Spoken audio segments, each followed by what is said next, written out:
ಶ್ರೀ ಗುರು ರಾಘವೇಂದ್ರಾಯ ನಮಃ. ಎಲ್ಲರಿಗೂ ನನ್ನ ನಮಸ್ಕಾರಗಳನ್ನ ತಿಳಿಸ್ತಾ, ರಾಯರ 355ನೇ ಆರಾಧನೆ ಇದೇ ಶನಿವಾರ, ಭಾನುವಾರ, ಸೋಮವಾರ ಅಂದರೆ ಆಗಸ್ಟ್ 29ನೇ ತಾರೀಕು, 30ನೇ ತಾರೀಕು, 31ನೇ ತಾರೀಕು ಬರ್ತಿರೋದ್ರಿಂದ ಮನೆಗಳಲ್ಲಿ ಯಾವ ರೀತಿ ಒಂದು ತೆಂಗಿನಕಾಯಿ ಸಂಕಲ್ಪನ ಮಾಡ್ಕೋಬಹುದು ಅನ್ನೋದನ್ನು ಈ ವಿಡಿಯೋ ಮುಖಾಂತರ ತಿಳಿಸ್ಕೊಡ್ತೀನಿ. ರಾಯರ ಆರಾಧನೆ ಮೊದಲನೇ ದಿನ ಪೂರ್ವಾರಾಧನೆ ಆಗಸ್ಟ್ 29ನೇ ತಾರೀಕು ಶನಿವಾರ ಶುರುವಾಗುತ್ತೆ. ನಮ್ಮ ಯಾವುದೇ ಒಂದು ಕಷ್ಟಗಳು, ತುಂಬ ರಾಘವೇಂದ್ರ ಸ್ವಾಮಿಯವ್ರ ಸೇವೆನ ಮಾಡ್ತಾ ಬರ್ತಿದ್ದೀರ, ಅಥವಾ ನೀವು ನಂಬಿರುವಂತಹ ಮನೆ ದೇವರು ಅಥವಾ ಇಷ್ಟ ದೇವರುಗಳ ಸೇವೆನ ಮಾಡ್ತಾ ಇದ್ದೀರಾ, ಆದರೂ ಕೂಡ ನಿಮ್ಮ ಯಾವುದೋ ಒಂದು ಇಷ್ಟಾರ್ಥ ಅಥವಾ ಕಷ್ಟಗಳು ನಿಮ್ಮಿಂದ ದೂರನೇ ಆಗಿಲ್ಲ. ಇದುವರೆಗೂ ನಾವು ಇಷ್ಟೆಲ್ಲ ಭಗವಂತನ ಸೇವೆ ಮಾಡಿದ್ದೀವಿ, ಆದರೂ ನಮ್ಮ ಕಷ್ಟ ಇಷ್ಟ ದೂರ ಆಗ್ತಿಲ್ಲ, ಏನು ಮಾಡೋದು ಅಂತ ಅಂದ್ಕೊಳ್ಳೋರು ರಾಯರ ಆರಾಧನೆಯ ದಿನ ರಾಘವೇಂದ್ರ ಸ್ವಾಮಿಯವರು ನಮ್ಮೆಲ್ಲರನ್ನೂ ಕೂಡ ಕಣ್ತೆರೆದು ನೋಡ್ತಾರೆ. ಆ ದಿನ ನೀವು ಒಂದು ತೆಂಗಿನಕಾಯಿನ ಸಂಕಲ್ಪ ಮಾಡಿಕೊಂಡು ನಿಮ್ಮ ಇಷ್ಟ ಅಥವಾ ನಿಮ್ಮ ಕಷ್ಟನ ರಾಯರ ಹತ್ರ ಹೇಳ್ಕೊಂಡು ತೆಂಗಿನಕಾಯಿ ಸಂಕಲ್ಪನ ಮಾಡಿ ಅವ್ರಿಗೆ ನಿಮ್ಮ ಇಷ್ಟ ಕಷ್ಟನ ತಿಳಿಸಿದ ನಂತರ 3 ದಿನಗಳವರೆಗೂ ರಾಘವೇಂದ್ರ ಸ್ವಾಮಿಯವರ ಮುಂದೆ ಇಟ್ಟು ಪೂಜಿಸೋದ್ರಿಂದ ನಿಮ್ಮ ಸಕಲ ಇಷ್ಟಾರ್ಥಗಳು ಕೂಡ ಈಡೇರುತ್ತೆ, ಹಾಗೆ ನಿಮ್ಮ ಕಷ್ಟಗಳು ಕೂಡ ದೂರ ಆಗೇ ಆಗುತ್ತೆ. ನೀವು ಮೊದಲನೇದಾಗಿ ತೆಂಗಿನಕಾಯಿ ಸಂಕಲ್ಪನ ಹೇಗೆ ಮಾಡ್ಕೋಬೇಕು ಅಂತ ಅಂದರೆ, ಮನೆಗಳಲ್ಲಿ ಅಕಸ್ಮಾತ್ ನಾವು 3 ದಿನ ಮಾಡಲ್ಲ ರಾಘವೇಂದ್ರ ಸ್ವಾಮಿಯವರ ಆರಾಧನೆನ, ನಾವು ಯಾವುದಾದ್ರೂ 1 ದಿನ ಮಾತ್ರ ಮಾಡ್ತೀವಿ ಅಂತ ಅನ್ನೋರೂ ಕೂಡ ರಾಘವೇಂದ್ರ ಸ್ವಾಮಿಯವರಿಗೆ ತೆಂಗಿನಕಾಯಿ ಸಂಕಲ್ಪನ ಮಾಡ್ಕೋಬೋದು. ಅವತ್ತೊಂದೇ ದಿನ ನೀವು ರಾಘವೇಂದ್ರ ಸ್ವಾಮಿಯವರಿಗೆ ತೆಂಗಿನಕಾಯಿ ಸಂಕಲ್ಪನ ಮಾಡಿ ನೆಕ್ಸ್ಟ್ ಡೇ ಅದನ್ನು ತೆಗೆದಿಡ್ಬೋದು. 3 ದಿನ ನಾವು ರಾಯರ ಆರಾಧನೆನ ಮನೇಲಿ ಮಾಡ್ತೀವಿ ಅನ್ನೋರು 3 ದಿನ ಕೂಡ ಒಂದೇ ತೆಂಗಿನಕಾಯಿನ ಮೊದಲನೇ ದಿನ ಇಟ್ಟರೆ 3 ದಿನದವರೆಗೂ ಪೂಜಿಸಿ ನಂತರ ತೆಗೆದಿಡಬೇಕು. ಮೊದಲನೇದಾಗಿ ತೆಂಗಿನಕಾಯಿ ಸಂಕಲ್ಪನ ಹೇಗೆ ಮಾಡ್ಕೋಬೇಕು ಅನ್ನೋದನ್ನು ತಿಳಿಸ್ತೀನಿ. ಮನೇಲಿ ನೀವು ದೇವ್ರ ಮನೇಲಿ ರಾಘವೇಂದ್ರ ಸ್ವಾಮಿಯವ್ರ ಫೋಟೋನ ಇಟ್ಟು 3 ದಿನ ಆರಾಧನೆನ ಆಚರಣೆ ಮಾಡ್ತೀರಾ, ಅಥವಾ ನಿಮ್ಮ ಮನೇಲಿರೋ ಬೇರೆ ಯಾವುದಾದ್ರೂ ಜಾಗದಲ್ಲಿ ಹಾಲಲ್ಲ ಎಲ್ಲಿ ಇಟ್ಟು ನೀವು ರಾಯರ ಸೇವೆನ ಮಾಡಬೇಕು ಅಂತ ನಿರ್ಧಾರ ಮಾಡಿದ್ದೀರಾ ಅನ್ನೋದನ್ನು ಯೋಚನೆ ಮಾಡಿ. ಅದಾದ ಮೇಲೆ ರಾಘವೇಂದ್ರ ಸ್ವಾಮಿಯವರ ಫೋಟೋನ ಇಡುವಂತಹ ಜಾಗನ ಬಹಳ ಶುದ್ಧವಾಗಿಡಿ. ಎಷ್ಟು ಶುದ್ಧವಾಗಿರಬೇಕು ಅಂತ ಅಂದರೆ, ನೀವು ಹೊರಗಡೆಯಿಂದ ಮನೆ ಒಳಗಡೆ ಎಂಟರ್ ಆದರೆ ರಾಯರ ಆರಾಧನೆ ಸಮಯದಲ್ಲಿ ಕಾಲು ತೊಳೆದು ಒಳಗಡೆ ಬರಬೇಕು. ಆ ರೀತಿ ನಾವು ಎಲ್ಲ ರೀತಿಲೂ ಶ್ರದ್ಧಾ ಭಕ್ತಿ ನಿಷ್ಠೆಯಿಂದ ರಾಯರ ಆರಾಧನೆನ ಮಾಡಬೇಕು. ಒಂದು ರೆಡ್ ಕಲರ್ ಬಟ್ಟೆ, ಅದನ್ನು ವಸ್ತ್ರ ಅಂತ ಹೇಳ್ತಾರೆ, ಆ ವಸ್ತ್ರನ ಹಾಸೋದಕ್ಕೂ ಮುಂಚೆ ಗಂಜಲದಲ್ಲಿ ಒರೆಸಿ ಅಲ್ಲಿಗೆ ರಂಗೋಲಿ ಬಿಟ್ಟು ಅದಾದಮೇಲೆ ಆದರೆ ಬಹಳ ಒಳ್ಳೆಯದು ಸಗಣಿಲಿ ಸಾರಿಸಿದ್ರೆ. ಬಟ್ ಇವಾಗೆಲ್ಲ ಸಗಣಿಲಿ ಸಾರಿಸಲ್ಲ, ಟೈಲ್ಸ್ ಎಲ್ಲ ಇರುತ್ತಲ್ಲ, ಸೊ ಸಗಣಿಲಿ ಯಾರೂ ಕೂಡ ಸಾರಿಸಲ್ಲ. ತುಂಬ ಶ್ರೇಷ್ಠ ಸಗಣಿಲಿ ಸಾರಿಸಿ ಒಂದು ಪೀಠನ ಹಾಕಿ ಅದ್ರ ಮೇಲೆ ಒಂದು ಬಟ್ಟೆನ ಹಾಕಿ ರಾಘವೇಂದ್ರ ಸ್ವಾಮಿಯವ್ರನ್ನ ಇಡೋದು ಬಹಳ ಒಳ್ಳೆಯದು. ಬಟ್ ಯಾರು ಈಗ ಆ ರೀತಿ ಮಾಡಲ್ಲ, ತೊಂದರೆ ಇಲ್ಲ. ಆ ರೀತಿ ಏನು ಮಾಡದೇ ಇದ್ರೂ ಏನಂತ ಅಂದರೆ, ಒಂದು ಪೀಠ ಇಲ್ಲಾಂದರೆ ಒಂದು ವಸ್ತ್ರನ ಹಾಕಿ ಅದ್ರ ಮೇಲೆ ರಾಯರ ಫೋಟೋನ ಇಟ್ಟು ರಾಯರ ಫೋಟೋಗೆ ಗಂಧ ಇಟ್ಟು 3 ದಿನ ಕೂಡ ನೀವು ಗಂಧನ ಇಡ್ಬೋದು ರಾಯರಿಗೆ. ಇಲ್ಲ ಒಂದೇ ದಿನ ಇಟ್ಟು ನಾವು 3 ದಿನ ಪೂಜಿಸ್ತೀವಿ ಅನ್ನೋರು ಹಾಗೂ ಕೂಡ ಮಾಡ್ಬೋದು. ಮತ್ತು ಬಗೆ ಬಗೆ ಆದಂಥ ಹೂಗಳಿಂದ, ತುಳಸಿಯಿಂದ ನಿಮಗೆ ಏನು ಶಕ್ತಿ ಇದೆಯೋ ಆ ರೀತಿ ಹೂಗಳನ್ನ ಮಾರ್ಕೆಟಿಂದ ತಂದು, ಅಥವಾ ನಿಮ್ಮ ಮನೇಲೆ ನಿಮ್ಮ ಹೂವಿನ ಗಿಡದಲ್ಲಿ ಬಿಡುವಂಥ ಹೂಗಳನ್ನೇ ಬಹಳ ಪ್ರೀತಿ ಭಕ್ತಿಯೊಂದಿಗೆ ರಾಘವೇಂದ್ರ ಸ್ವಾಮಿಯವರಿಗೆ ಅರ್ಪಿಸಿ. ಅದಾದ ಮೇಲೆ ಕೈಯಲ್ಲಿ ಒಂದು ತೆಂಗಿನಕಾಯಿ ಸಂಕಲ್ಪ ಹೇಳಿದ್ದೀನಲ್ಲ, ದೀಪಗಳೆಲ್ಲ ರೆಡಿ ಮಾಡ್ಕೊಳ್ಳಿ, ಅಕ್ಷತೆ ರೆಡಿ ಮಾಡ್ಕೊಳ್ಳಿ. ರಾಯರ 3 ದಿನ ಆರಾಧನೆಗೂ ಕೂಡ ರೆಡ್ ಕಲರ್ ಅಕ್ಷತೆ ಬಹಳ ಒಳ್ಳೆಯದು. ಸಾಧ್ಯ ಆದರೆ ಮಾಡ್ಕೊಳ್ಳಿ, ಇಲ್ಲ ಮನೇಲಿ ಯೆಲ್ಲೋ ಕಲರ್ ಅಕ್ಷತೆನೇ ಇದೆ ಅಂದರೆ ಅದನ್ನು ಕೂಡ ಬಳಸ್ಬೋದು. ಬಟ್ ರಾಯರ ಆರಾಧನೆ ಸಮಯದಲ್ಲಿ ರೆಡ್ ಕಲರ್ ಅಕ್ಷತೆ ಬಳಸಿದ್ರೆ ಬಹಳ ಒಳ್ಳೆಯದು, ಅದನ್ನು ಕೂಡ ಈಸಿಯಾಗಿ ಮಾಡ್ಬೋದು. ಸೊ ಸಾಧ್ಯ ಆದರೆ ಮಾಡ್ಕೊಳ್ಳಿ. ಮನೆಗಳಲ್ಲಿ ಪೂಜಾ ಸಾಮಗ್ರಿಗಳೆಲ್ಲ ಕೂಡ ರೆಡಿ ಮಾಡ್ಕೊಳ್ಳಿ. ಮೇಯ್ನಾಗಿ ತುಪ್ಪದ ದೀಪ, ತುಪ್ಪದ ಬತ್ತಿಗಳಿಂದ ಆರತಿ ಮಾಡೋದು. ತುಪ್ಪದ ಬತ್ತಿಗಳು ಹೇಗೆ ಅಂದರೆ, ನಾವು ಮನೇಲೇ ಮಾಡ್ಕೋಬೋದು. ಸ್ವಲ್ಪ ತುಪ್ಪನ ಬಿಸಿ ಮಾಡಿ ಬತ್ತಿಗಳನ್ನ ಹೊರಗಡೆಯಿಂದ ತಂದು ಅಥವಾ ಮನೇಲೇ ಮಾಡಿ ಅದನ್ನು ತುಪ್ಪದೊಳಗಡೆ ಡಿಪ್ ಮಾಡಿ ಒಂದು ಕಡೆ ಬಾಕ್ಸ್ಗೆ ಹಾಕಿ ಇಟ್ಕೊಂಡ್ರೆ, ಈಗ ಆನ್ಲೈನಲ್ಲೆಲ್ಲ ತರ್ಸೋಕ್ಕೆ ಹೋಗ್ಬೇಡಿ, ಅದೆಲ್ಲ ಚೆನ್ನಾಗಿರಲ್ಲ, ಅಷ್ಟು ಕ್ವಾಲಿಟಿ ಕೂಡ ಇರಲ್ಲ. ನಿಮ್ಮ ಕೈಯಾರೆ ಮನೇಲಿ ಮಾಡಿ ತುಪ್ಪದ ಆರತಿಗಳನ್ನ ಮಾಡಿ, 3 ಬತ್ತಿಯಿಂದ ಇಲ್ಲ 5 ಬತ್ತಿಯಿಂದ ಯಥಾಶಕ್ತಿ ನಿಮಗೆ ಅನುಕೂಲ ಇದ್ದ ಹಾಗೆ ಬೆಳಿಗ್ಗೆ ಸಂಜೆ ಆರತಿ ಮಾಡಿ ಎಲ್ಲ ಪೂಜಾ ಸಾಮಗ್ರಿಗಳನ್ನ ಒಂದು ಕಡೆ ಇಟ್ಕೊಂಡು, ನಂತರ ತೆಂಗಿನಕಾಯಿ ಹೇಳಿದ್ನಲ್ಲ, ಅದು ಸಿಪ್ಪೆ ತೆಗೆದಿರಬಾರ್ದು, ಅಂದರೆ ಅದನ್ನು ತರಳು ಅಂತ ಹೇಳ್ತಾರೆ. ಆ ರೀತಿ ತರಳಿಟ್ರೆ ಬಹಳ ಒಳ್ಳೆಯದು. ಇಲ್ಲ ಆ ಥರ ನಮಗೆ ಸಿಗಲ್ಲ ನಾವಿರೋ ಕಡೆ ಅಂದರೆ ತೆಂಗಿನಕಾಯಿ ಇಟ್ಟರು ಒಳ್ಳೆಯದು. ತೆಂಗಿನಕಾಯಿ ಇಡೋದಕ್ಕೂ ಮುಂಚೆ ವೀಳ್ಯದೆಲೆ, ಅಡಿಕೆ, ಅದರ ಮೇಲೆ ಒಂದು ಕಾಯಿನು, ಮೇಲೆ ತರಳು ಇಟ್ಕೊಂಡು ರಾಘವೇಂದ್ರ ಸ್ವಾಮಿಯವ್ರ ಹತ್ರ ಪ್ರಾರ್ಥನೆನ ಮಾಡಿಕೊಡಿ. ಮೊದಲು ರಾಯರಿಗೆ ತುಪ್ಪದ ದೀಪಗಳನ್ನ ಹಚ್ಚಿ ಗಣೇಶನ ಸ್ಮರಣೆ ಮಾಡಿ, ಆಮೇಲೆ ನಿಮ್ಮ ಕುಲದೇವರ ಸ್ತೋತ್ರಗಳನ್ನ ಹೇಳ್ಕೊಂಡು ರಾಯರ ಸ್ತೋತ್ರನ ಹೇಳಿ, ಕೈಯಲ್ಲಿ ತೆಂಗಿನಕಾಯಿ ಇಟ್ಕೊಂಡು ರಾಘವೇಂದ್ರ ಸ್ವಾಮಿಯವ್ರ ಹತ್ರ ನಿಮ್ಮ ಯಾವ ಒಂದು ಕಷ್ಟ ಇದುವರೆಗೂ ರಾಯರ ಸೇವೆ ಮಾಡಿ ಕೂಡ ಹೋಗ್ತಿಲ್ಲ, ಅಥವಾ ಯಾವ ಒಂದು ಇಷ್ಟಾರ್ಥ ಇನ್ನೂ ಈಡೇರಿಲ್ಲ, ಅಥವಾ ಏನೂ ಇಲ್ಲದೆ ಸ್ವಾಮಿ ಇದು ನನ್ನ ಒಂದು ನಿಮ್ಮ ಸೇವೆ ಅಂತ ತಿಳಿದು ಈ ತೆಂಗಿನಕಾಯಿ ಸಂಕಲ್ಪನ ಮಾಡ್ತಿದ್ದೀನಿ, ನೀವೇನಾದರೂ ಕೊಡಿ, ನನ್ನ ಸೇವೆನ ಸ್ವೀಕರಿಸಿ ಅಂತ ಹೇಳಿ ಕೂಡ ಮಾಡ್ಬೋದು, ತೊಂದರೆ ಇಲ್ಲ. ಸೊ ನೀವು ಬೇಡ್ಕೊಂಡಾದ ಮೇಲೆ ರಾಯರ ಬಲಭಾಗದಲ್ಲಿ ಇಡಿ. ಒಂದು ಕಡೆ ನೀವು ಪೂಜೆಗೆ ಅಂತ ಏನು ರೆಡಿ ಮಾಡ್ಕೊಂಡಿರ್ತೀರಲ್ಲ ರಾಯರ ಫೋಟೋನ, ಅದರ ಪಕ್ಕ ಬಲಭಾಗದಲ್ಲಿ ಇಟ್ಟು ನೀವು ಬೇಡ್ಕೊಂಡ್ಮೇಲೆ ಇನ್ನು 3 ದಿನದವರೆಗೂ ಕದಲಬೇಡಿ. ಸುಮ್ಮನೆ ಹೋಗಿ ಅಲ್ಗಾಡ್ಸೋದು ಮತ್ತು ಕೆಳಗಡೆ ಬೀಳ್ಸೋದು ರೀತಿ ಏನು ಡಿಸ್ಟರ್ಬೇ ಮಾಡಬಾರ್ದು. ರಾಯರ ಬಲಭಾಗದಲ್ಲಿ ಇಟ್ಟು ಇನ್ನು 3 ದಿನಗಳವರೆಗೂ ನೀವು ಸೇವೆನ ಯಥಾಶಕ್ತಿ ಮನೆಗಳಲ್ಲಿ ಮಾಡಿ. ಬೆಳಗ್ಗೆ ಸಂಜೆ ನೈವೇದ್ಯ ಇಟ್ಟು, ಸಂಜೆ ಸಮಯ ಕೂಡ ಈಗ ಗೌರಿ ಗಣಪತಿ ಹಬ್ಬದಲ್ಲಿ ಗಣಪತಿ ಹೇಗೆ ಕೂರಿಸಿದ್ದೀವಿ ಅಂತ ಸಂಭ್ರಮಿಸ್ತೀರಾ, ಹಾಗೆ ರಾಯರ ಆರಾಧನೆಯಲ್ಲೂ 3 ದಿನ ಆಚರಣೆ ಮಾಡುವಂಥವ್ರು ಮಾಡಿ. ಬೆಳಿಗ್ಗೆ ಮಾತ್ರ ದೇವರಿಗೆ ನಮಸ್ಕಾರ ಮಾಡಿಬಿಟ್ರೆ ಸಾಕಾಗಲ್ಲ. ರಾಘವೇಂದ್ರ ಸ್ವಾಮಿಯವರಿಗೆ ಆರಾಧನೆ ಸಮಯದಲ್ಲಿ ಸಂಜೆ ಹೊತ್ತು ಕೂಡ ಒಂದು 3 ತುಪ್ಪದ ಬತ್ತಿಯಿಂದ ರಾಯರ ಹಾಡು, ರಾಯರ ಸ್ತೋತ್ರನ ಹೇಳ್ತಾ ಮನೇಲಿ ತುಪ್ಪದ ದೀಪನ ಹಚ್ಚಿ ಆರತಿ ಮಾಡಿ, ಚಿಕ್ಕದಾಗಿ ಒಂದು ಕಲ್ಸಕ್ರೆನೋ ಏನಾದರೂ ಸರಿ ಯಥಾಶಕ್ತಿ ನೈವೇದ್ಯನ ಮಾಡಿ. ಹಾಗೆ 3 ದಿನ ಕೂಡ ಆದಮೇಲೆ ನಂತರ 4ನೇ ದಿನ ಬೀಳುತ್ತಲ್ಲ ಮಂಗಳವಾರ, ಆವಾಗಲೂ ಕೂಡ ರಾಘವೇಂದ್ರ ಸ್ವಾಮಿಯವರಿಗೆ ಹಾಕಿರೋ ಹೂವೆಲ್ಲ ತೆಗೆದು ನಮಸ್ಕಾರ ಮಾಡಿಕೊಂಡು ಆ ತೆಂಗಿನಕಾಯಿನ ಒಂದು ಕವರಲ್ಲಿ ಹಾಕಿಡಿ. ತರಳಾದರೂ ಸರಿ, ಕಾಯಾದರೂ ಸರಿ.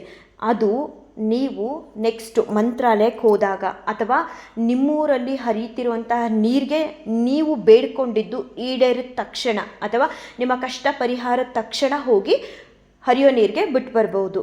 ಅಲ್ಲಿವರೆಗೂ ನೀವು ಎಷ್ಟೇ ದಿನ ಆದರೂ ಸರಿ ಪರವಾಗಿಲ್ಲ, ನಿಮ್ಮ ಇಷ್ಟಗಳು ಅಥವಾ ನಿಮ್ಮ ಕಷ್ಟಗಳು ದೂರ ಆಗೋದಕ್ಕೆ, ನಿಮ್ಮ ಇಷ್ಟಾರ್ಥಗಳು ಸಿದ್ಧಿಯಾಗೋದಕ್ಕೆ ಒಂದು ಕಡೆ ಶುದ್ಧವಾದಂತಹ ಜಾಗದಲ್ಲಿ ಒಂದು ಕವರ್ಗೆ ಹಾಕಿ ತೆಂಗಿನಕಾಯಿನ ಎತ್ತಿಡಿ. ಏನೂ ಆಗಲ್ಲ. ಎಷ್ಟು ವರ್ಷ ಆದರೂ ಕೂಡ ಏನಂದರೆ ಏನೂ ಆಗಲ್ಲ. ಅದಕ್ಕೊಂದು ಉದಾಹರಣೆ ಹೇಳಬೇಕಂತ ಅಂದರೆ, ನಾನು ನನ್ನ ಮಗಳ ಹತ್ರ ಒಂದು ತೆಂಗಿನಕಾಯಿ ಸಂಕಲ್ಪನ ಮಾಡಿಸಿ ರಾಯರ ಆರಾಧನೆಯಲ್ಲಿ, ಇದಕ್ಕೆ ಹೋದ ವರ್ಷ ಅಲ್ಲ 2ನೇ ವರ್ಷದ ಹಿಂದೆ ಕಟ್ಟಿಸಿದ್ದು ಮನೆಯಲ್ಲಿ. ನಾನು ಇತ್ತೀಚೆಗಷ್ಟೇ ಮಂತ್ರಾಲಯಕ್ಕೆ ಹೋಗಿ ಬಂದಿದ್ದು. ಅದಕ್ಕೂ ಮುಂಚೆ ಒಂದು ಮಿರಾಕಲ್ ಅಂತ ಅಂದರೆ, ನಾನು ರೂಮ್ನ ಕ್ಲೀನ್ ಮಾಡಬೇಕಾದ್ರೆ ಅಂದ್ಕೊಂಡೆ, ಆಗ ಅಷ್ಟೇ ಎಷ್ಟೋ ಬಾರಿ ರೂಮ್ ಕ್ಲೀನ್ ಮಾಡಿದ್ದೀನಿ, ಆದರೆ ಆ ತೆಂಗಿನಕಾಯಿನ ನೋಡಿ ನನಗೆ ಹಾಗೆ ಅನಿಸಿರಲಿಲ್ಲ. ಅಯ್ಯೋ ನಾನು ಎಂಥ ದಡ್ಡಿ, ನಂಜನಗೂಡಿಗೆ ರಾಯರನ್ನ ನೋಡೋದಕ್ಕೆ ಅಂತ ಎಷ್ಟು ಬಾರಿ ಹೋಗಿದ್ದೀನಿ, ಅಲ್ಲೂ ಕೂಡ ಹರಿಯೋ ನೀರಿದೆ, ಬಿಡ್ಬೋದಿತ್ತಲ್ಲ. ಈ ವಾರ ಹೋದಾಗ ನಾನು ತೊಗೊಂಡೋಗಿ ಬಿಡೋಣ ಅಂತ ಎತ್ತಿಟ್ಟೆ. ಬಟ್ ನನಗೆ ಗೊತ್ತಿರಲಿಲ್ಲ ನಾನು ನೆಕ್ಸ್ಟ್ ವೀಕೆ ಮಂತ್ರಾಲಯಕ್ಕೆ ಹೋಗ್ತಿದ್ದೀನಿ ಅಂತ ಅಂದ್ಬಿಟ್ಟು. ಅದನ್ನು ಹೊರಗಡೆ ತೆಗೆದಿಟ್ಟ ಒಂದು ವಾರಕ್ಕೇ ನಾವು ಮಂತ್ರಾಲಯಕ್ಕೆ ಹೋದ್ವಿ. ಆಗ ಅಲ್ಲೋಗಿ ಹರಿಯೋ ನೀರಿಗೆ ರಾಯರ ದರ್ಶನ ಎಲ್ಲ ಮುಗಿಸ್ಕೊಂಡು ಬಂದು ಪೂರೈತ್ರನ್ನ ಕೇಳಿಬಿಟ್ಟು ಬಿಟ್ಟು ಬಂದ್ವಿ. ಅಲ್ಲಿವರೆಗೂ ಹತ್ರ 2.5 ವರ್ಷ ಆಗಿತ್ತು. ಆ ತೆಂಗಿನಕಾಯಿ ಏನಂದರೆ ಏನೂ ಆಗಿರಲಿಲ್ಲ. ಹೇಗಿತ್ತೋ ನಾವು ಮೊದಲನೇ ದಿನ ರಾಯರಿಗೆ ಸಂಕಲ್ಪ ಮಾಡಿಕೊಂಡು ಇಟ್ಟಾಗ ಹಾಗೆ ಇತ್ತು. ಸಖತ್ ಖುಷಿ ಆಯಿತು ನನಗೆ ಅದನ್ನು ನೋಡಿ.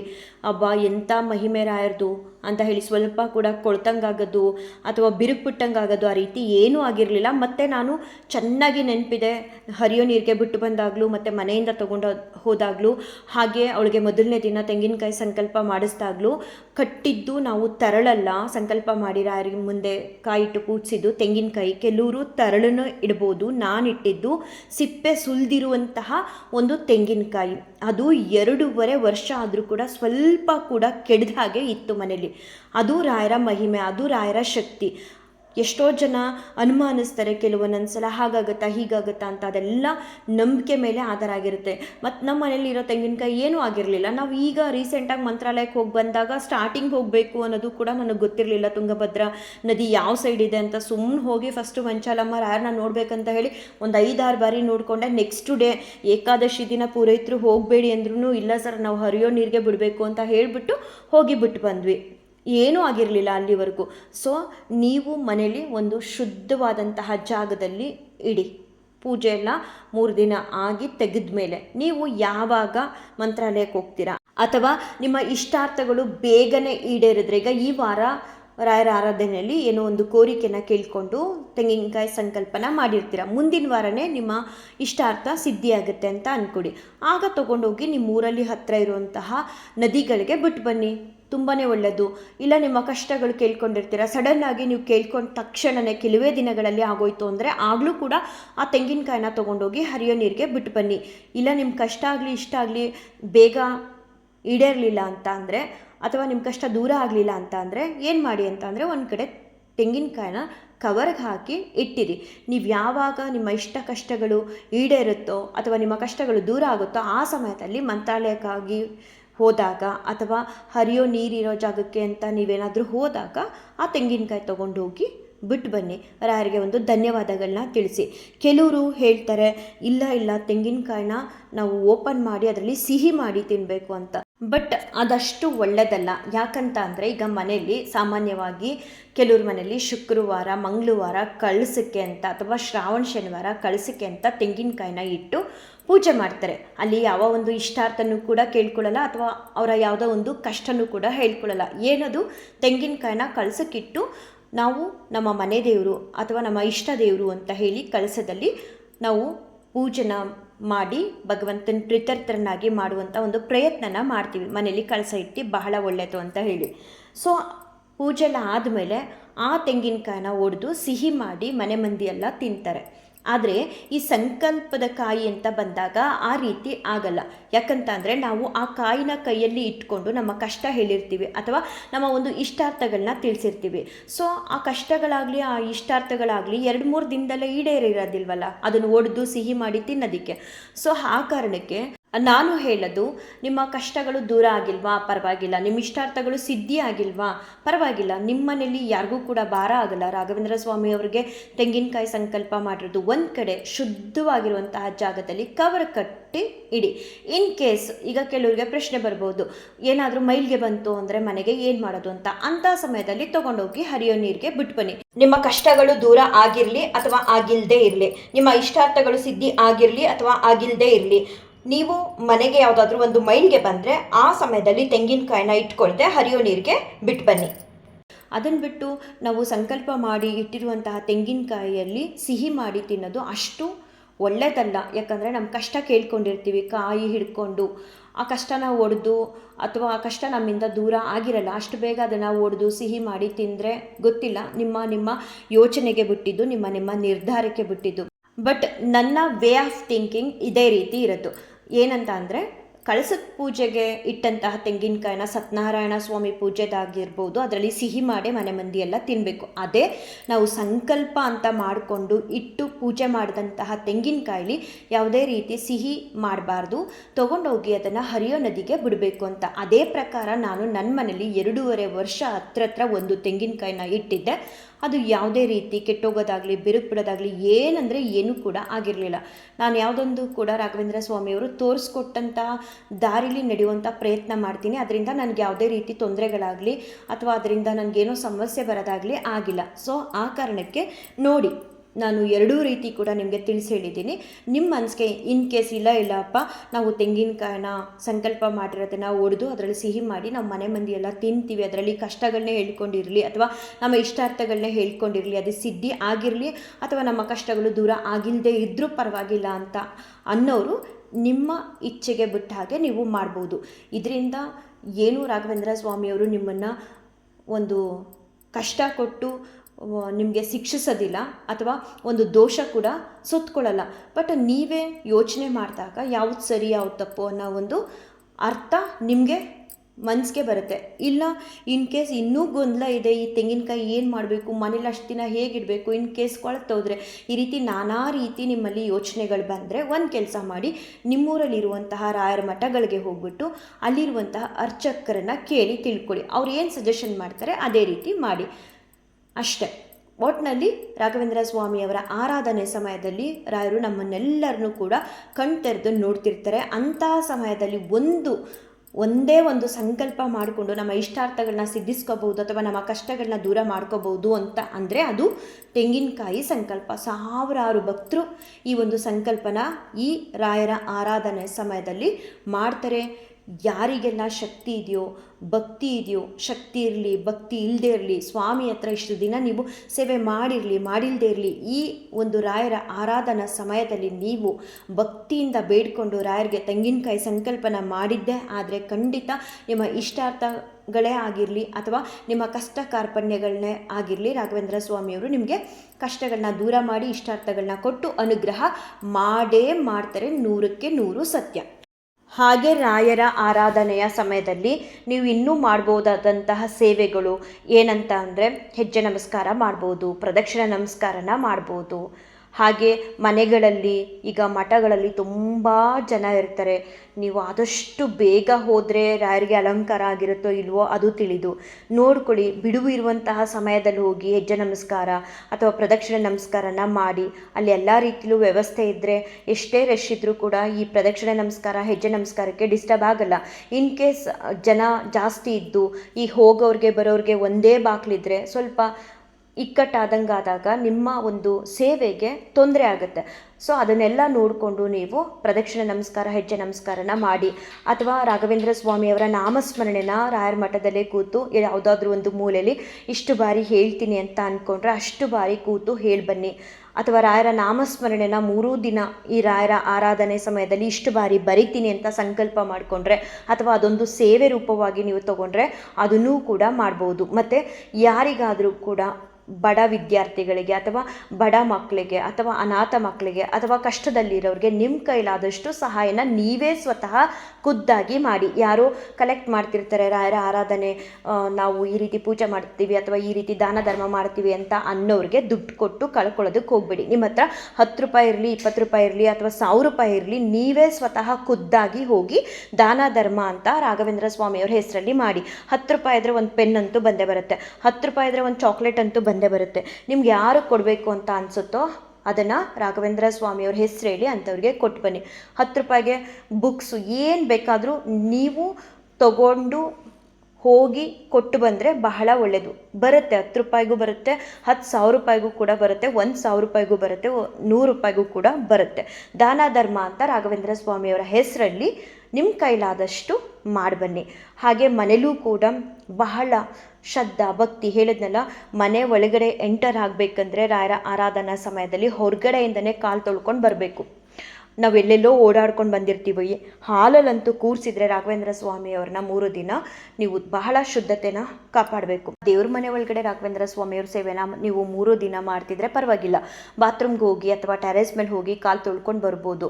ಸಡನ್ನಾಗಿ ಹಾಲ್ಗೆ ನೀವು ಸ್ಲಿಪ್ಪರ್ ಹಾಕ್ಕೊಂಡು ಎಲ್ಲ ಕಡೆ ಓಡಾಡಿಕೊಂಡು ಬರೋದು ಬೇಡ. ಯಾಕಂದರೆ ಶ್ರದ್ಧಾ ಭಕ್ತಿ ಗೌರವದೊಂದಿಗೆ ರಾಘವೇಂದ್ರ ಸ್ವಾಮಿಯವರ ಆರಾಧನೆಯನ್ನು ಮಾಡಿ. ರಾಯರೇನು ಸ್ಲಿಪ್ಪರ್ ಹಾಕ್ಕೊಂಡು ಬರಬೇಡ ನೀನು ಅಂತ ಹೇಳಲ್ಲ, ಆದರೆ ನಾವು ಅವ್ರಿಗೆ ಕೊಡುವಂತಹ ಗೌರವ ಪ್ರೀತಿ, ರಾಯರಂದರೆ ಮಹಾಮಹಿಮರು.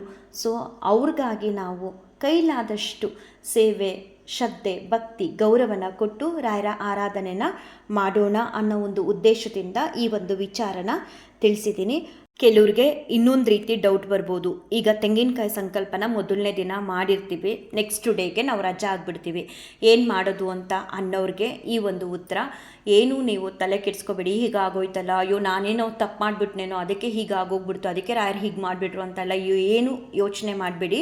ಬದಲಾಗಿ ಅದನ್ನು ನಿಮ್ಮ ಮನೇಲಿ ಬೇರೆ ಯಾರು ಇರ್ತಾರೆ, ನಿಮ್ಮ ಮಕ್ಕಳು ಅಥವಾ ನಿಮ್ಮ ಮನೆಯವರು, ನಿಮ್ಮ ಅಣ್ಣ ತಂಗಿ ಅಪ್ಪ ಅಮ್ಮ ಯಾರೇ ಇದ್ರೂ ಅವ್ರಿಗೆ ಹೇಳಿ ನೆಕ್ಸ್ಟು ನನ್ನ ಬದಲು ಪೂಜೆನ ನೀವು ಕಂಟಿನ್ಯೂ ಮಾಡಿ ಅಂತ. ಇಲ್ಲ ಆ ಒಂದೇ ದಿನ ಸಾಕು ಅಂತ ಅಂದ್ಕೊಂಡ್ರು ಪರವಾಗಿಲ್ಲ, ನೆಕ್ಸ್ಟು ನಿಮ್ಮ ಮೈಲ್ಗೆ ಎಲ್ಲ ಕಳೆದ ಮೇಲೆ ಏನು ಪೀರಿಯಡ್ಸ್ ಸಮಯ ಮುಗಿದ ಮೇಲೆ ಬಂದು ಆ ತೆಂಗಿನಕಾಯಿನ ಕವರಲ್ಲಿ ತೆಗೆದಿಡಿ. ಇಲ್ಲ 3 ದಿನ ನನ್ನ ಪರವಾಗಿ ಬೇರೆಯವ್ರು ಮಾಡ್ತಾರೆ ಅಂದರೆ ಆ ತೆಂಗಿನಕಾಯಿ ಮುಂದೆ ಅಂದರೆ ರಾಯರ ಫೋಟೋ ಮುಂದೆ 2 ದೀಪಗಳನ್ನ ಬೆಳಗ್ಗೆ ಸಂಜೆ ನಿಮ್ಮ ಮನೆಯವ್ರಿಗೆ ಹೇಳಿ ಯಾರಿಂದನಾದರೂ ಕೂಡ ಹಚ್ಚಿಸಿ ರಾಯರಿಗೆ ಸೇವೆನ ಸಲ್ಲಿಸಿ. ತುಂಬ ಯಾರೂ ಕೂಡ ಬೇಸರ ಮಾಡ್ಕೋಬಾರ್ದು. ಈ ರೀತಿ ಆದಾಗ ಅಕಸ್ಮಾತ್ ಕೆಲವರಿಗೆ 2 ದಿನ ಆದಾಗ 3ನೇ ದಿನ ಮಾಡೋಕ್ಕಾಗಲ್ಲ, ಪೀರಿಯಡ್ಸ್ ಟೈಮ್ ಬಂದುಬಿಡುತ್ತೆ, ಅಂಥವರು ಕೂಡ ಬೇಸರ ಮಾಡ್ಕೋಬೇಡಿ. ನಿಮಗೆ ರಾಯರ ಸೇವೆ ಮಾಡೋದಕ್ಕೆ ಎಷ್ಟು ಯೋಗ ಇತ್ತೋ ಅಷ್ಟೇ ಅಂತ ಅಂದ್ಕೊಳ್ತೀವಿ. ಅದಕ್ಕೋಸ್ಕರ ನನ್ನಿಂದ ಏನೋ ತಪ್ಪಾಗೋಯ್ತು ಅದಕ್ಕೆ ಹಿಂಗಾಯಿತು ಅಂತೆಲ್ಲ ಚಿಂತೆ ಮಾಡಿ ಕಣ್ಣೀರು ಮಾತ್ರ ಹಾಕೋದಕ್ಕೆ ಹೋಗಬೇಡಿ. ಎಲ್ಲ ಕೂಡ ರಾಯರ ಇಚ್ಛೆ, ಎಲ್ಲವೂ ಕೂಡ ರಾಯರಿಗೆ ತಿಳಿದಿರುತ್ತೆ. ಉಳಿದಿರೋರು ಮನೇಲಿ ಯಾರಾದರೂ ಕಂಟಿನ್ಯೂ ಮಾಡ್ತಾರೆ. ಹಾಗೆ ನಾನು ತಿಳಿಸಿರುವಂತಹ ಈ ತೆಂಗಿನಕಾಯಿ ಸಂಕಲ್ಪದ ವಿಡಿಯೋದಲ್ಲಿ ಯಾರಿಗೆ ಯಾವುದೇ ರೀತಿ ಗೊಂದಲ ಅಥವಾ ಡೌಟ್ಸ್ ಇದ್ದರೆ ಖಂಡಿತ ಕಮೆಂಟ್ ಮೂಲಕ ನೀವು ಕೇಳ್ಬೋದು. ನಾನು ನಿಮಗೆ ಉತ್ತರ ಕೊಡುವಂಥ ಒಂದು ಪ್ರಯತ್ನನ ಮಾಡ್ತೀನಿ. ತುಂಬಾ ಬಹಳ ಬಹಳ ಕಾತರದಿಂದ ಕಾಯ್ತಿರುವಂತಹ ರಾಯರ ಆರಾಧನೆಯ ದಿನ ತೀರಾ ಹತ್ತಿರ ಬರ್ತಿದೆ. ಎಲ್ಲರೂ ಕೂಡ ಮಾನಸಿಕವಾಗಿ ಪ್ರಿಪೇರ್ ಆಗಿ ಎಷ್ಟು ನಾವು ರಾಯರ ಸೇವೆನ ಮಾಡಿ ಶ್ರದ್ಧಾ ಭಕ್ತಿ ನಿಷ್ಠೆ ಪ್ರೀತಿ ಗೌರವದಿಂದ ಅವ್ರ ಸೇವೆನ ಮಾಡಿ ಅವರಿಂದ ಅನುಗ್ರಹ ಆಶೀರ್ವಾದನ ಪಡ್ಕೊಳ್ಳುವಂಥ ಪ್ರಯತ್ನನ ಮಾಡ್ತೀವೋ, ಖಂಡಿತ ರಾಘವೇಂದ್ರ ಸ್ವಾಮಿಯವರು ನಮ್ಮ ಒಂದು ಸೇವೆಯ ಹಿಂದಿರುವಂತಹ ಮನಸ್ಥಿತಿ ಅಥವಾ ನಮ್ಮ ಒಂದು ಶ್ರದ್ಧೆ ಭಕ್ತಿ ನಡೆ ನುಡಿ ಆಚಾರ ಅವ್ರ ಮೇಲಿರುವಂತಹ ಪ್ರೀತಿ ಎಲ್ಲವನ್ನು ಕೂಡ ಕಣ್ತೆರೆದು ಒಮ್ಮೆಲೆ ನೋಡಿ ನಮಗೆ ಅನುಗ್ರಹ ಆಶೀರ್ವಾದನ ಮಾಡ್ತಾರೆ. ಸೊ ಯಾರೂ ಕೂಡ ಮಿಸ್ ಮಾಡಿಕೊಳ್ದೆ ರಾಯರ ಆರಾಧನೆನ ನಿಮ್ಮ ಮನೆಗಳಲ್ಲಿ ಯಥಾಶಕ್ತಿ ಯಥಾಭಕ್ತಿ ಆಚರಣೆ ಮಾಡಿ ಅತ್ಯಂತ ವಿಶೇಷವಾದಂತಹ ಅನುಗ್ರಹ ಆಶೀರ್ವಾದನ ಪಡ್ಕೊಳ್ಳಿ. ರಾಯರ ಆರಾಧನೆಯ ಸಮಯದಲ್ಲಿ ರಾಯರಿಗೆ ಸೇವೆ ಸಲ್ಲಿಸುವಾಗ ಯಾರಿಗೆ ಯಾವುದೇ ರೀತಿ ಒಂದು ಅನುಭವಗಳಾದರೆ ಕಮೆಂಟ್ ಮೂಲಕ ಶೇರ್ ಮಾಡಿ, ಅದನ್ನು ನಾನೊಂದು 4 ಜನಕ್ಕೆ ತಿಳಿಸುವಂಥ ಪ್ರಯತ್ನನ ಮಾಡ್ತೀನಿ. ಇಲ್ಲ ನಿಮಗೆ ಆಗುವಂತಹ ಅನುಭವಗಳನ್ನ ನಿಮ್ಮನೆ ಸದಸ್ಯರೊಂದಿಗೆ ನೀವು ಶೇರ್ ಮಾಡಿಕೊಡಿ. ಅನುಭವಗಳನ್ನ ಶೇರ್ ಮಾಡಿದಷ್ಟು ಬಹಳನೇ ಒಳ್ಳೆಯದು. ಒಂದು ರೀತಿ ನಮಗೆ ಭಗವಂತನ ಮೇಲೆ ಎಷ್ಟು ಒಂದು ಭಕ್ತಿ ಅನ್ನೋದಿದೆ, ಹಾಗೆ ನಮ್ಮ ಭಕ್ತಿನ ನೋಡಿ ಇನ್ನೊಂದು 4 ಜನಕ್ಕೆ ಕಷ್ಟದಲ್ಲಿರೋರಿಗೆ ಸೊ ನಾವು ಕೂಡ ರಾಘವೇಂದ್ರ ಸ್ವಾಮಿಯವ್ರ ಸೇವೆನ ಮಾಡಿದ್ರೆ ನಮಗೂ ಕೂಡ ಒಳ್ಳೆಯದಾಗುತ್ತೆ ಅನ್ನೋ ಒಂದು ಭಾವನೆ ಬರುತ್ತೆ. ಹಾಗೆ ರಾಯರ ಮೇಲೆ ಒಂದು ಭಕ್ತಿ ಕೂಡ ಬರುತ್ತೆ. ಕಮೆಂಟ್ ಮೂಲಕ ತಿಳಿಸಲ್ಲ ಅನ್ನೋದಾದರೆ ನನ್ನ ಒಂದು ಇನ್ಸ್ಟಾಗ್ರಾಮ್ ID ಬಂದು ರಶ್ಮಿ ರಾಯರು ಅಂತ ಇದೆ. ಅಲ್ಲೂ ಕೂಡ ನೀವು ನಿಮಗೆ ಆಗುವಂತಹ ಅನುಭವಗಳನ್ನ ತಿಳಿಸ್ಬೋದು. ಚಿಕ್ಕದಾದರೂ ಸರಿ ದೊಡ್ಡದಾದರೂ ಸರಿ ರಾಯರ ಈ 3 ದಿನದ ಆರಾಧನೆಯಲ್ಲಿ ಯಾರಿಗೆಲ್ಲ ಯಾವ್ಯಾವ ಅನುಭವಗಳಾಗುತ್ತೆ ಖಂಡಿತ ಅವರು ನನಗೆ ನಿಮ್ಮ ಒಂದು ಅನುಭವಗಳನ್ನ ಶೇರ್ ಮಾಡಿ, ನಾನು ಕೂಡ ವಿಡಿಯೋ ಮುಖಾಂತರ ಒಂದು 4-5 ಜನಕ್ಕೆ ಅದನ್ನು ತಿಳಿಸುವಂಥ ಒಂದು ಪ್ರಯತ್ನನ ಮಾಡ್ತೀನಿ. ರಾಘವೇಂದ್ರ ಸ್ವಾಮಿಯವರ ಅನುಗ್ರಹ ಆಶೀರ್ವಾದ ನಿಮ್ಮೆಲ್ಲರ ಮೇಲೂ ಇರಲಿ. ಹಾಗೆ ರಾಯರ ಅನುಗ್ರಹ ಆಶೀರ್ವಾದನ ನೀವೆಲ್ಲರೂ ಕೂಡ ಪಡ್ಕೊಳ್ಳಿ, ರಾಯರ ಸೇವೆನ ಮಾಡಿ ಅಂತ ಹೇಳ್ತಾ ಈ ಒಂದು ವಿಡಿಯೋನ ಏನು ಮಾಡ್ತೀನಿ. ಶ್ರೀ ಕೃಷ್ಣಾರ್ಪಣಮಸ್ತು, ಶ್ರೀ ಕೃಷ್ಣಾರ್ಪಣಮಸ್ತು, ಶ್ರೀ ಕೃಷ್ಣಾರ್ಪಣಮಸ್ತು.